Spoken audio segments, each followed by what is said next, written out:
எல்லாமே நல்லா இருக்கும், எல்லாருக்கும் பிடிக்கும். The Chennai Silks தரமான ஆடி, பெருமை மிக ஆடி. சித்த மருத்துவத்தில் நம்ம பார்க்கும்போது என்னென்னா, இப்படி பத்தியமாக சாப்பிடுங்க, இப்படி இருங்க அப்படின்னா ரொம்ப ஸ்ட்ரிக்டாக இருக்கிற மாதிரியே இருக்கும். ஆனால் அதனோட அடிப்படை ஒன்றொன்றுக்கும் பின்னால் ஒரு பெரிய அறிவியல் ஒழிஞ்சிருக்கு. சீந்தில் இருக்கக்கூடிய முழுமையான சாறு, ஒரு லைட்டாக கசப்பாக இருக்கும், அந்த முழுமையான சாறு வந்து அந்த கஞ்சியில் இறங்கிடும். அந்த கஞ்சியை நல்லா அடித்து நம்ம குழந்தைங்களுக்கோ பெரியவங்களுக்கோ அதை கொடுக்கும்போது என்னென்னா, இந்த வெப்ப காலத்தில் என்ன பூ அதிகமாக பூக்கும்? வேப்பம்பூ. இந்த வேப்பம்பூ முடிஞ்சுமே, சீசன் முடிஞ்சுமே நம்ம ஊரில் என்ன வைப்பாங்க, வைக்கிற ரசத்துல எல்லாம் மிளகும் வேப்பம்பூவும் போட்டால் வேப்பம்பூ ரசம் வச்சு குடிப்பாங்க. ஏன் வேப்பம்பூ ரசம் வச்சு குடிக்கிறாங்க? பித்தத்தை சமன்படுத்துறதுக்கு. பார்த்திங்கன்னா எங்கேனாலும் நம்ம மூலிகை, மக்கள், நிலம் இதை பார்த்தாவே ஒரு பெரிய ஒரு சயின்ஸ் வந்து இதில் ஒளிஞ்சிட்டு இருக்கு. அதிக நாட்கள் சேகரித்து வைக்கக்கூடிய தானியத்தை, ஏதாவது டிஸ்ட்ரெஸ் வந்துச்சு, கம்ப்ளீட்டாக ஒரு பஞ்சம் வந்துச்சு, ஒரு வெள்ளம் வந்துச்சு, அந்த நேரத்தில் வந்து என்னென்னா அதிகமாக விளைவிக்க முடியாது அப்படின்ற விஷயத்துக்கே வந்து என்ன வச்சுக்கிறாங்க அப்படின்னா, சில தானியங்களை வைக்கக்கூடிய பழக்கம் இருக்குது. எப்படி வரகை வந்து நம்ம கலசங்களில் வச்சுருக்காங்களோ அதுபோல் நாம் குடிக்கக்கூடிய மெய்வழி சாலையில் இருக்கிற மருத்துவ சிகிச்சையிலே எதுக்கு வந்து அந்த சிகிச்சை முறைகள் வந்து குறைவாகவும், எல்லாமே நீங்கள் எக்ஸசைஸ் பண்ணணும், நிறைய வாக்கிங் போகணும், ஹார்ட் ஒர்க் பண்ணணும் அப்படின்னு சொல்கிறதெல்லாம் வந்து சொல்லக்கூடியது எதுக்குன்னு அப்படின்னா,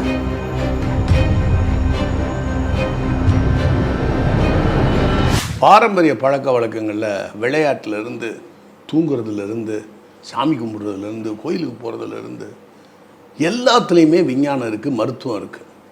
அது இப்போ கட்டாயி போச்சு விஞ்ஞான வளர்ச்சியில். என்றைக்கு தாமஸ் ஆல்வா எடிசன் கரண்ட்டை கண்டுபிடிச்சாரோ அன்றைக்கி ஒரு பெரிய இடைவெளி வந்துருச்சு. அப்புறம் சினிமா, அப்புறம் டிவி, அப்புறம் செல்ஃபோன். அதை பற்றி கொஞ்சம் சொல்லுங்கள். ஐயா, சரியாக சொன்னீங்க. அதாவது தாமஸ் ஆல்வா எடிசன் மின்சாரம்னு சொன்னீங்கல்ல, ரொம்ப பொருத்தமாக ஒரு 100 ஆண்டுகளாக மின்சாரமே பயன்படுத்தாத புதுக்கோட்டை மாவட்டம் அன்னவாசல் அருகில் பிரம்மபிரகாச மெய்வழி சாலை ஆண்டவர்கள் அவங்க ஏற்படுத்தி வச்ச மெய்வழி சாலைன்னு ஒரு கிராமம் இருக்குது. அந்த கிராமத்தில் தான் வந்து நான் கிராமத்தோட அவுட்டரில் வசிக்கிறேன். அங்கே வந்து எப்படி வந்து திருமூல பெருமான் உடல் வளர்த்தேனே உயிர் வளர்த்தேனே அப்படின்றாங்க. அப்போ அந்த மரபில் உடல் நலம், உயிர் நலம், இது இரண்டுக்கும் உகந்த சூழலாக அங்கே வந்து ஒரு ரம்மியமான, ரொம்ப நுணுக்கமான வாழ்வியல் முறைகள் இருக்காங்க. அங்கே இருக்கவங்க வந்து பஞ்சமாபாதங்கள்னு சொல்லக்கூடிய கொலை, களவு, புழை, புகைப்பிடித்தல், அதுக்கு மேலே வந்து நிறைய விஷயங்களை வந்து தன் உயிர்நலத்துக்கு கேடான விஷயங்களை இது பண்ண மாட்டாங்க. உள்ளுக்குள்ளேயே வந்து அவங்களுக்கு சுகாதார வளாகம்னே வெளியில் இருக்குது, ஊருக்கு வெளியிலே சுகாதார வளாகம் இருக்குது.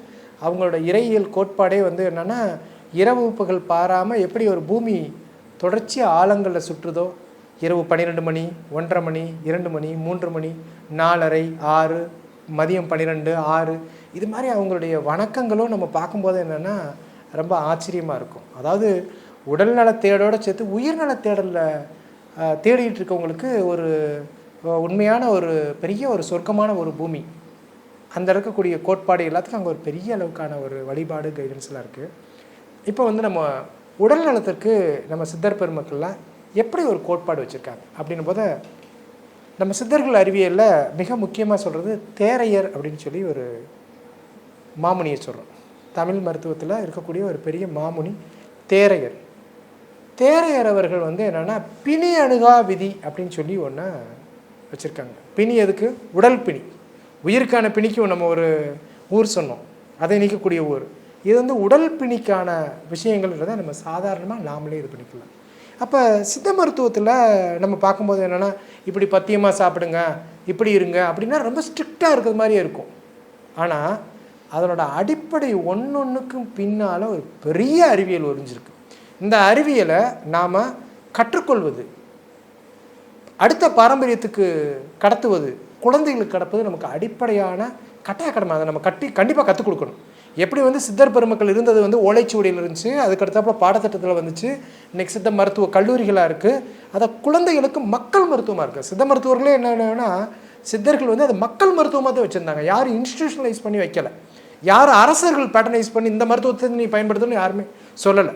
இது வந்து மக்கள் சார்ந்த மருத்துவம். நம்ம சொல்கிறோம் மக்களுடைய பாரம்பரிய பண்பாட்டிலேயே வந்து ஊறி வரக்கூடிய மருத்துவம். அதுக்கு பின்னால் ஒரு பெரிய சயின்ஸ் இருக்குது, பஞ்சபூத சயின்ஸ் இருக்குது, சுவை சயின்ஸ் இருக்குது.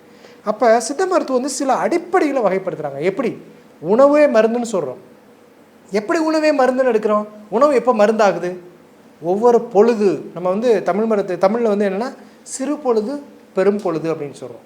எப்படி நம்ம சொல்கிறோமோ கோடைக்காலம் அப்படின்னு சொன்னால் வெயில் காலத்துக்கு முன்னால் இளவேனில் காலம்னு ஒன்று சொல்கிறோம், முதுவேனில் காலம்னு சொல்கிறோம். அதே போல் பனிக்காலம், முன்பனிக்காலம், பின்பனிக்காலம்னு சொல்கிறோம், காற்று காலம்னு சொல்கிறோம். அப்போ காற்று காலத்தில் எப்படி இருக்கும் அப்படின்ற விஷயத்த காலத்துக்கு ஏற்றமான உணவு முறை என்ன, அதற்கடுத்து இல்லைன்னா இடத்துக்கு ஏற்ற மாதிரி. எனக்கு ஒரு மலைப்பகுதி, இப்போ கொடைக்கானல் இருக்குது, அது குறிஞ்சி நில பகுதி. இப்போ திருச்சியில் இருக்காங்க, அது மருத நில பகுதி. ஒரு மலை சார்ந்ததுக்கு கீழே இருக்காங்க, ஒரு பச்சைமலைக்கு கீழே இருக்கக்கூடிய ஒரு பகுதியாக இருக்குது, அது வந்து எப்படி இருக்க சார்ந்த பகுதி, காடும் சார்ந்த பகுதி. இல்லை மாதிரியே வந்து முல்லை நில பகுதியாக இருக்கும். அதே போல் ரொம்ப ட்ரையான ஏரியாவில் இருக்காங்க, ஒரு டெசர்ட்டில் இருக்காங்க, பாலை நில பகுதியாக இருக்கும். அதே போல் வந்து கடற்கரை ஓரமாக இருக்காங்க, அவங்கள யார், நெய்தல் நில பகுதி. இது மாதிரி இடம் சார்ந்த பகுதி. நம்ம பழைய குறிஞ்சி முல்லை மருதம் நெய்தல் பாளையம்னே பழசுக்கு போக தேவையில்லை. இன்றைக்கி நம்ம எப்படி இருக்கோமோ அதோட எலிவேஷன் பொறுத்தும், கடற்கரையை பொறுத்தும், சமவெளியை பொறுத்தும் மக்கள் வந்து நம்ம பிரிச்சிருக்காங்க. அப்படிப்பட்ட இடத்தை பொறுத்தும். அதே போல் வயதுக்கேற்ற உணவு. இப்போ குழந்தைகள் அப்படின்னு சொன்னால் இனிஷியல் ஸ்டேஜ் ஆஃப் த லைஃப்பில் எப்படி இருப்பாங்க, அதுக்கடுத்தாப்புல எப்படி ஒரு 40 வயசு டு 60 வயசு எப்படி இருக்கு, 60 வயசுக்கு மேலே இருக்குது.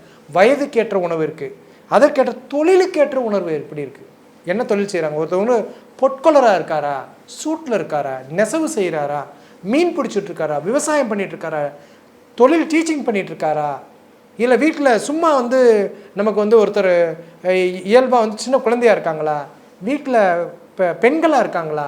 இது எல்லாத்துக்குமே அவங்களுடைய தொழிலுக்கு ஏற்ற உணவு. அதற்கு மேலே சுவைக்கு ஏற்ற உணவு. எப்படி ஒரு சுவைக்கு ஏற்ற உணவு எப்படி இருக்குது, இது மாதிரியா உணவை இத்தனை வகையாக நம்ம பிரித்து இத்தனை அப்ரோச்சஸில் பண்ண சொல்கிறாங்க. அதை நம்ம செய்யும் போது என்ன அப்படின்னு சொன்னால் ஒவ்வொன்றுக்கும் ஒரு பெரிய மருத்துவ அறிவு இருக்கும். இப்போ உதாரணமாக நோய் எதிர்ப்பு தன்மைக்கு அப்படின்னு சொல்லி என்ன அப்படின்னு சொன்னால் ஒவ்வொரு காலத்துக்கும் உணவு வச்சுருக்காங்க. எப்படி காலத்துக்கு வச்சுருக்காங்க, மழை காலத்தில் நம்ம எடுத்துக்கொள்ளக்கூடிய உணவு வந்து என்னென்னா அதிகமாக வந்து என்னென்னா கஞ்சியாக எடுத்துக்கணும். மழை காலத்தில் வந்து என்ன செரிமான குறைபாடு வந்து இருக்கும் அப்படின்றதுக்காக நிறைய பழங்கள் எடுத்துக்கலாம் அப்படின்னு சொல்கிறாங்க. குளிர்காலத்தில் எப்படி எடுத்துக்கிறாங்க, கம்ப்ளீட்டாக வந்து நமக்கு வந்து அதில் வந்து என்ன மாதிரியான சிட்ரஸ் அதிகமாக இருக்கக்கூடிய, நம்ம சொல்கிறதே ஆரஞ்சு பழம், அன்னாச்சி பழம் இதெல்லாம் எடுத்துக்கிற சொல்லுவாங்க. நான் பழங்கள் அடிப்படையில் சொல்கிறேன். கோடை காலத்தில் இருக்கும்போது என்ன அப்படின்னு சொன்னால் நல்லா சூடாக இருக்கக்கூடிய விளாம்பழம், மாம்பழம் இதெல்லாம் வந்து கோடை காலத்தில் கேட்கும். வேப்பம்பூ இந்த ரிலேட்டட்லாம் எப்படி அதை தணிக்கிறதுக்கானது அப்படின்றத நம்ம எடுத்துக்கிறோம். இப்படி காலத்துக்கு ஏற்ற மாதிரியான உணவு முறை எப்படி எடுக்கிறோன்றது வந்து இப்போ உதாரணமாக இப்போ வந்து காற்றடி காலம், வெயில் முடிஞ்சிருச்சு, மழைக்காலம் போயிட்டுருக்கு. அந்த ஆடி மாதத்துக்கு முன்னால் காற்றடி காலம். நம்ம ஊரில் என்ன பண்ணுவாங்க, ஆடி மாதத்தில் கூழ் ஊற்றுறதுன்னு ஒரு பழக்கம் இருக்குது. அந்த ஆடி மாத கூழ் ஊற்றுறதுன்ற பழக்கமே என்ன எச்சம் அப்படின்னா காற்றடி காலத்தில் பித்தம் அதிகமாக இருக்கும், பித்தம் தூண்டப்படும். அந்த பித்தத்தை குறைப்பதற்காக கஞ்சி அப்படின்ற வடிவத்தில் நம்ம ஊரில் மாரியம்மன் கோவிலில் கூழ் ஊற்றுறது, அம்மன் கோவில்களில் கூழ் ஊற்றுறது வந்து நமக்கு பாரம்பரியமாக வச்சுருக்காங்க.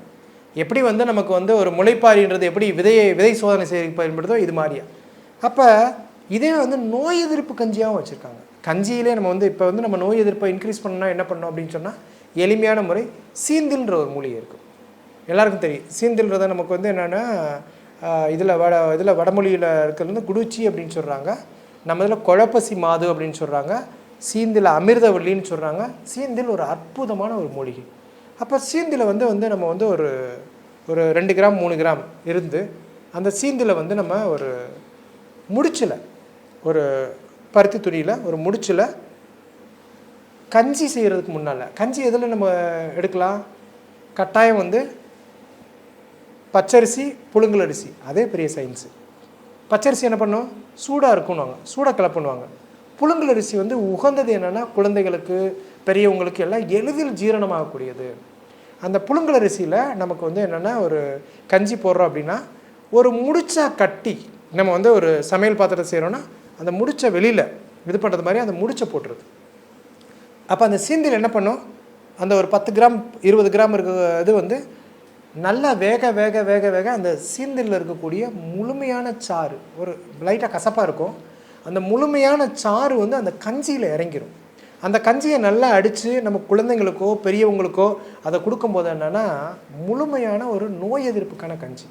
இப்போ நீங்கள் சீந்தல் கொடியை பார்த்துக்கலாம். சீந்தல் கொடியோட யாராவது ஒருத்தவங்க தண்டை பார்த்தீங்கன்னா நம்ம கோவை தண்டு எப்படி இருக்கோ அதே மாதிரி மேலே உரியும். நம்ம ஏற்கனவே இதை பற்றி சொல்லியிருப்போம். பிளான்ட் கம்யூனிகேஷன், பிளான்ட் என்ன வெளிப்படுத்துதுன்னு. அதே பார்த்தா இம்யூனோ மாடுலேட்டிவ் எஃபெக்ட்ன்றாங்க.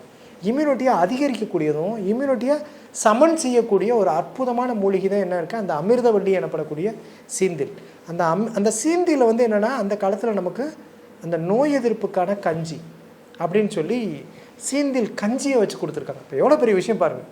இன்றைக்கி இம்யூனிட்டிக்குன்னு எவ்வளவு நம்ம ஒரு சிகிச்சை எடுத்துக்கிறோம். இப்போ குழந்தைங்களுக்கு ஒரு சளி பிடிச்சாவே நம்ம என்ன பண்ணுறோம், மருத்துவமனைக்கு போகிறோம், ஆன்டிபயோட்டிக் போகிறோம், எல்லாமே இது பண்ணிக்கிறோம்.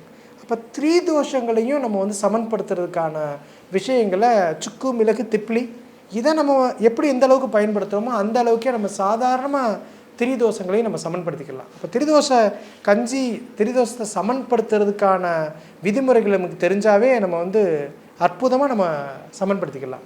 இப்போ சில கம்யூனிட்டிஸ்லாம் இருக்காங்க, நம்ம அதை பார்ப்போம். இந்த வெப்ப காலத்தில் என்ன பூ அதிகமாக பூக்கும்? வேப்பம்பூ. இந்த வேப்பம்பூ முடிஞ்சுமே சீசன் முடிஞ்சுமே நம்ம ஊரில் என்ன வைப்பாங்க, வைக்கிற ரசத்துல எல்லாம் மிளகும் வேப்பம்பூவும் போட்டால் வேப்பம்பூ ரசம் வச்சு குடிப்பாங்க. ஏன் வேப்பம்பூ ரசம் வச்சு குடிக்கிறாங்க? பித்தத்தை சமன்படுத்துறதுக்கு. இது பார்த்திங்கன்னா எங்கேனாலும் நம்ம மூலிகை, மக்கள், நிலம் இதை பார்த்தாவே ஒரு பெரிய ஒரு சயின்ஸ் வந்து இதில் ஒளிஞ்சிகிட்டு இருக்குது. சயின்ஸ் மட்டும் கிடையாது, நாம் சராசரியாக அதை பயன்படுத்தும் போது எவ்வளோ தூரத்துக்கு பெனிஃபிட் பண்ணணுமோ அதை வந்து நம்ம பண்ணிக்கணும். குறிப்பாக நெசவாளர் பார்த்திங்க அப்படின்னா கார்த்திகை மாதம் எல்லாமே வந்து ஒரு வேளை மதிய வேலையில் விளக்கெண்ணெயில் தோசைன்னு கூட சொல்ல மாட்டாங்க. அந்த காலத்தில் நமக்கு தமிழ்நாட்டில் நமக்கு இருந்தது தோசைன்னு சொல்ல தோயல் அப்படின்வாங்க. மொழிஞாயிறு தேவநாய பாவனர் வந்து அந்த தோசையை பற்றி சொல்கிறாங்க. அப்போ விளக்கெண்ணெய் தோசை சாப்பிடக்கூடிய ஒரு பெரிய பாரம்பரியம் இருக்குது. விளக்கெண்ணெய் தோசை தான் வந்து சாப்பிடணும். அப்போ ஒவ்வொரு இடத்துலையும் என்ன அப்படின்னு சொன்னால் இதை விட முளைத்திரை ரொம்ப ஸ்டே. அப்போ ஏன் வந்து அவங்க அந்த விளக்கெண்ணெய் இருக்கக்கூடிய தோசையை எடுத்துக்கிறாங்க, ஒரு மாதம் பூரா எடுத்துக்கிறாங்க அப்படின்னு சொன்னால் அமர்ந்த இடத்துலேருந்தே வந்து அவங்க வேலை பார்த்துட்ருக்காங்க. அப்போ அவங்களோட உள்சூடு போகிறதுக்கு ஒரு காரணத்திற்காக அந்த கம்யூனிட்டி பூராமே என்ன பண்ணுறாங்க, ஒரு மாதம் பூரா வந்து கார்த்திகை மாதம் விரதம் இருக்கிறது மாதிரியே வச்சு எடுத்துக்கிறாங்க. அப்போ நம்ம மாடர்னில் இருக்கக்கூடிய மருந்துகள், மாடர்ன் இருக்கக்கூடிய வாழ்க்கை முறை அதெல்லாம் வந்து நம்ம வெகு தூரம் போனப்போ எப்படி வந்து நம்ம வந்து எளிமையாக நம்மளை நெறிமுறைப்படுத்திக்கிறது அப்படின்றதுக்கு இத்தனைக்கு வந்து தானியங்கள்லேயே பார்த்தீங்க அப்படின்னு சொன்னால் அதிக நாட்கள் சேகரித்து வைக்கக்கூடிய தானியத்தை, ஏதாவது டிஸ்ட்ரெஸ் வந்துச்சு, கம்ப்ளீட்டாக ஒரு பஞ்சம் வந்துச்சு, ஒரு வெள்ளம் வந்துச்சு, அந்த நேரத்தில் வந்து என்னென்னா அதிகமாக விளைவிக்க முடியாது அப்படின்ற விஷயத்துக்கே வந்து என்ன வச்சுக்கிறாங்க அப்படின்னா சில தானியங்களை வைக்கக்கூடிய பழக்கம் இருக்குது. எப்படி வரகை வந்து நம்ம கலசங்களில் வச்சுருக்காங்களோ அதுபோல் நாம் குடிக்கக்கூடிய மெய்வழி சாலையில் ராகி அதை வந்து என்ன அப்படின்னு சொன்னால் மூட்டையை வந்து விடுதிகள்லேயே வச்சுருப்பாங்க. அது வந்து மரணமில்லா பெருவாழ்வுக்கு அதை நேரடியாக பெற்றுக்கொள்வதற்கான விஷயத்தில் அவங்கெல்லாம் இன்வால்வ் இருந்தாலும் அவங்களோட உடலுக்கு அப்படின்னு சொல்லி என்ன அப்படின்னு சொன்னால் ராகி வச்சுருக்காங்க. ராகியை வந்து என்னென்னா ஒரு பஞ்சகாலம் வரும், அந்த காலத்தில் நம்ம எடுத்துக்கிறோம் அப்படின்னு.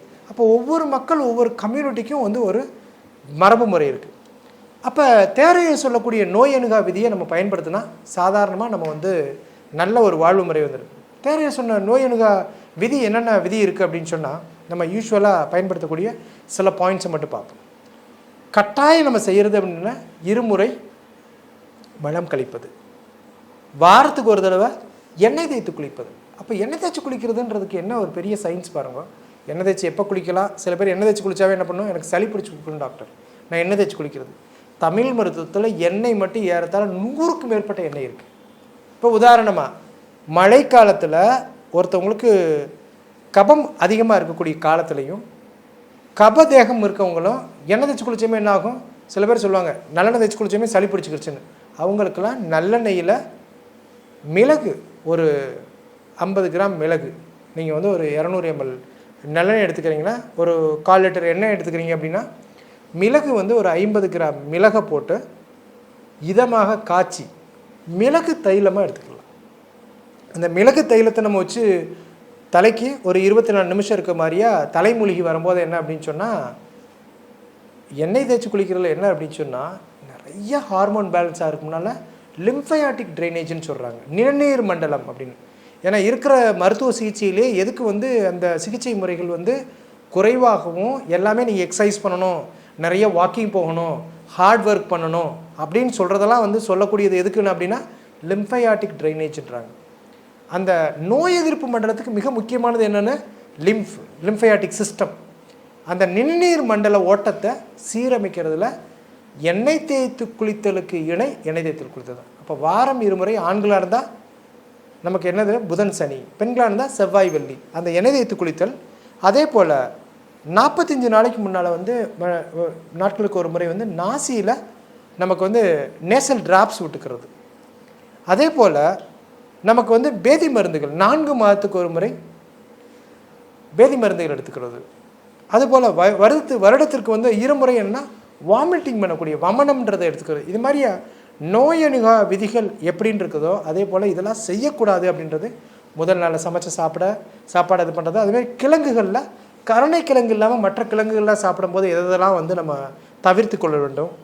பால் அப்படின்னு சொன்னால் எப்போ குடிக்கிறதும், தூக்கம் எந்த நேரத்தில் இருக்கணும், புணர்ச்சி எப்படி இருக்கணும், இப்படி ஒவ்வொன்றும் வந்து என்னென்னா நமக்கு எதெல்லாம் செய்யணும். அதே போல் உணவு உண்ட பிறகு இரவு நேரத்தில் ஒரு குறு நடை இருக்கணும். கண்டிப்பாக செய்யக்கூடியது என்ன, நீரை சுருக்கி மோரை பெருக்கி நெய்யை உருக்கி உண்பது. இதெல்லாம் பார்த்தீங்கன்னா எப்படி ஒரு ஃபார்முலா, நீரை சுருக்கி அது எந்த அளவுக்கு சுருக்கணும், ஒவ்வொன்றுக்குள்ளேயும் ரொம்ப ஆழமான சயின்ஸ் இருக்குது. எண்ணெய் தேய்ச்சி குளிச்சோமே வெந்நீரில் குளிக்கிறது, இப்படி நம்மளோட மரபு பூராமே சயின்ஸ். இந்த மரபை நம்ம கடத்தணும் பயிற்சிகள் மூலமாகவும், மற்றவங்களுக்கு நம்ம பக்கத்தில் இருக்கவங்களுக்கு சொல்லிக் கொடுக்குற மூலமாகவும் நம்ம வந்து கடத்துவதன் மூலம் என்னென்னா நம்ம சித்தர்கள் எடுத்து வச்சது இந்த முறையே உடலை வளர்க்குறதே எதுக்கு, உயிரை வளர்ப்பதற்கு. அந்த மரணமில்லா பெருவாழ்வை நோக்கி போகிறதுக்கான ஃபார்முலாவில் நமக்கு உடலுக்கான ஃபார்முலாவும் கொடுத்துருக்காங்க. அந்த உடலுக்கான ஃபார்முலாவை எதுக்கு பண்ணால் உடல் வளர்த்தேனே உயிர் வளர்த்தேனே திருமூல பெருமான் சொல்கிறாங்க. அந்த உயிரை வளர்க்கக்கூடிய அந்த நெறிமுறைகளை நோக்கி நம்ம போக முடிகிறது அப்படின்றது. இன்றைக்கி யோகா பண்ண முடியுமா, யோகம் உண்மையான யோகம் அப்படி பண்ணுறதுன்றது எப்படி இருக்கும், சரியை கிரியெல்லாம் பண்ணணுன்றாங்க. இப்போ இந்த வாயிலுக்கான துவக்கம் என்னன்னா ஒரு நெறிமுறையான வாழ்க்கை முறையில் இருக்குது. அந்த நெறிமுறையான வாழ்க்கை முறையில் இருக்குது நமக்கு என்ன நல்ல உடல் நலம்ன்றது எளிதாக பேணக்கூடியதாக இருக்குது. அப்போ தமிழ் மருத்துவத்திற்கு ஒவ்வொரு பாரம்பரிய பழக்கமும் ஒரு சயின்ஸு, ஒவ்வொரு பாரம்பரிய பழக்கமும் வாழ்நாளை நீட்டிக்கக்கூடியது, ஒவ்வொரு பாரம்பரிய பழக்கமும் மனநலத்தை நீட்டிக்கக்கூடியது. நம்ம பாரம்பரிய பழக்கத்தை பயிலுவோம், பாரம்பரிய பழக்கத்தை பழகுவோம், பாரம்பரிய பழக்கத்தை நாம் செயல்படுத்தி நம்ம வந்து ஒரு நீண்ட நாள் பயணத்திற்கு நம்ம தயாராகணும்.